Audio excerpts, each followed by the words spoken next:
Swedenborg heartily recommends that we enjoy ourselves thoroughly with all the creature comforts provided for humanity. He urges his readers to subordinate these lower loves to the higher loves of God and the neighbor. Here's how he explains it. We may note that it is all right to acquire wealth and accumulate any amount of assets, as long as it is not done by fraud or evil devices. It is all right to eat and drink with elegances, as long as we do not invest our lives in such things. It is all right to be housed as graciously as befits one's station, to chat with others like ourselves, to go to games, to consult about worldly affairs. There is no need to walk around looking pious with a sad, tearful face and bowed head. We can be happy and cheerful. There is no need to give to the poor except as the Spirit moves us. In short, we can live to all appearances just like worldly people. This is no obstacle to our acceptance into heaven, as long as we keep God appropriately in mind and act honestly and fairly toward our neighbors.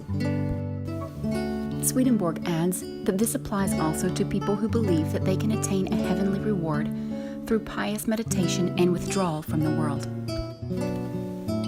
I have talked after death with some people who during their earthly lives had renounced the world and devoted themselves to a virtually solitary life, wanting to make time for devout meditation by withdrawing their thoughts from worldly matters.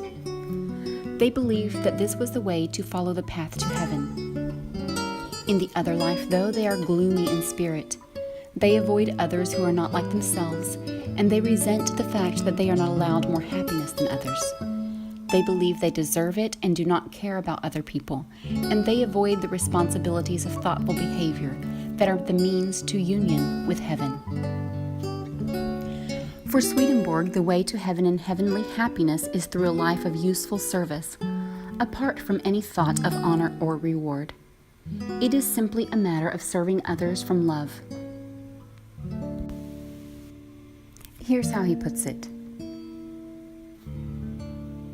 The only way we can be formed for heaven is through the world. That is the ultimate goal by which every affection must be defined. Unless affection manifests itself or flows into action, which happens in sizable communities, it is stifled, ultimately to the point that we no longer focus on our neighbor but only on ourselves. We can see from this that the life of thoughtfulness toward our neighbor, behaving fairly and uprightly in all our deeds and in all our responsibilities, leads to heaven, but not a life of piety apart from this active life. Angelic life consists of worthwhile, thoughtful actions that are useful to others.